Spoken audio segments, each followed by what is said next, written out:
Okay, seems like we're live.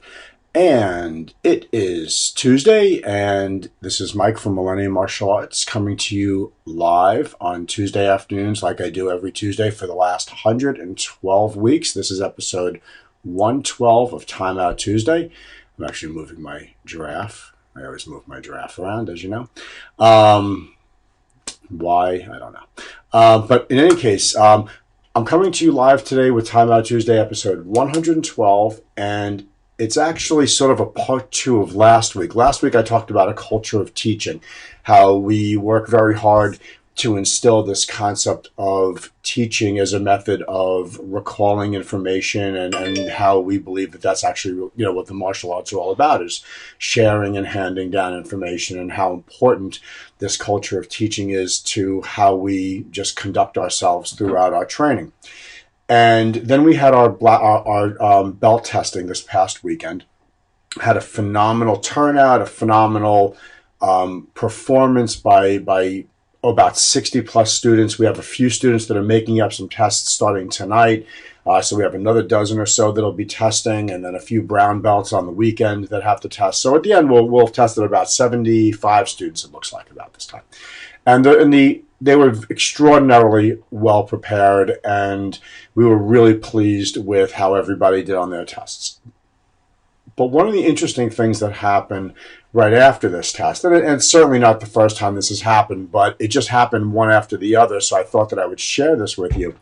Were three quick stories that I'll tell you that emphasize how this culture of teaching is not only happening in the dojo, but it's permeating into the family as well, and in a bunch of really positive ways, I think. So I got an email after the test from one of the moms. Two of the students that had tested, brother and sister. The brother's actually been coming to the school for probably about 2 years now. He's younger. He's the younger of the two. And the older sister started recently and just tested for her first belt during this past test.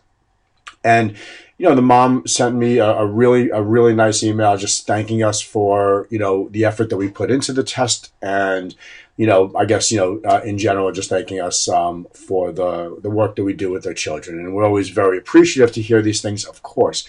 But one of the things that she told me in this email was that throughout the practice time leading up to this test, the younger son, who had been with us for 2 years, as I mentioned, was really working very hard, not only to perfect his own craft, but to really guide his sister so that she had the best experience also on this test. And I think that that's pretty special to, have siblings be able to work with one another, not only in a teaching environment, but not where the older student is guiding the younger student, but instead whoever knows the information is guiding the other person.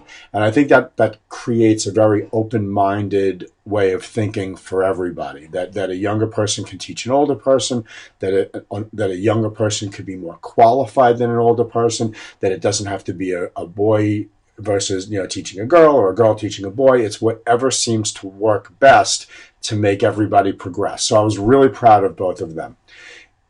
The second story is, I wish I had the video to share with you, but the video was sent to me after the test by a dad of one of our students. He's been with us now for about 3 years. He started with us when he was 4 years old in our little Dragons program, and he just tested for a fairly high rank, leading up to some pretty dark colors.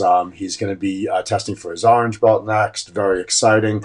And the video, though, was taken at their home. There's a younger brother. There's actually a couple of younger brothers. But in this case, the younger brother, who's probably not quite even 3 yet, I'm guessing, was standing in front of the older brother, who's our student.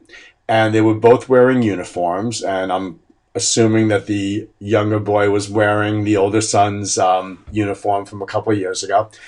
And what they were doing was just unbelievable. And this dad caught this whole thing on video. We have a whole protocol for after a test when we call our students up one at a time to present their new rank to them. And it's very structured, and the students know exactly how to do it, and there's almost exact words that are said for every single student. Well, and again, I really wish I had the video to show you, but in this case, the entire ceremony was reproduced virtually word for word by this older brother promoting his younger brother to a yellow belt, and they were bowing to each other and saying thank you in Japanese and you're welcome in Japanese to each other, and it was just unbelievable to watch. And that's really just another example of the kind of culture of teaching. They could have just as easily been, punching pillows to simulate bag work, or doing, karate or sparring with each other, and things that you would think would be, I guess, more fun for younger kids. But in this case, what they did was they chose to reenact this entire belt ceremony, which was just amazing to me. So that was the second of three stories that I wanted to share with you that just kind of demonstrate this culture of teaching that we're so proud of.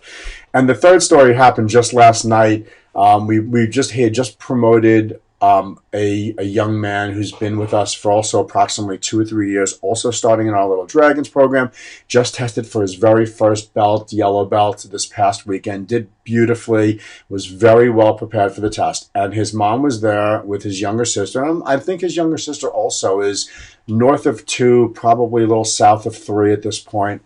And at one point, she taps me on the leg and turns to me and recites our first Dojo Kun. But she doesn't just recite the English version, which is strive for a good moral character, which in and of itself would be a mouthful for someone who's 2 or 3 years old.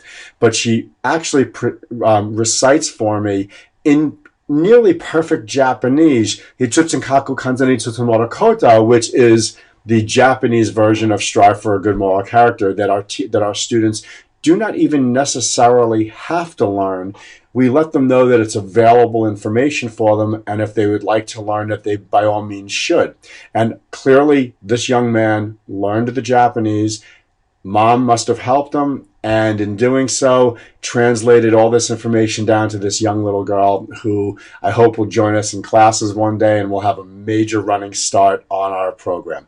So anyway, these are just some examples of how important and how this culture of teaching is at the school, and how it seems to really further itself outside the dojo into the family life, and I'll bet you it's doing it all the way into the schools as well.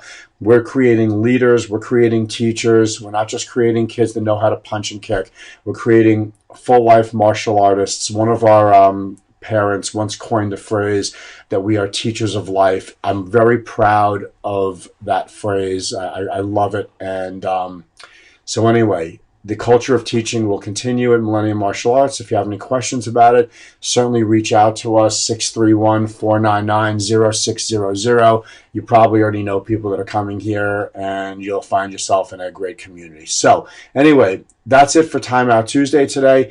We're going to have our second round of testing for our alternate test date today for those that couldn't make the first test date, so we're excited about that. And then we move right into March, where we have Dojo Olympics coming up on March 14th. We go off-site with about somewhere between 100 and 150 students and do all kinds of competitions for gold, silver, and gold, silver, and bronze medals. It's a ton of fun. It's one of our free events that we do every year. We host it off-site because it just got too big for us to host on site. And then boom, we're in spring, and I hope everyone is going to have an absolutely fantastic week. It's beautiful out, so spend some time outside. Wish you the best. Peace.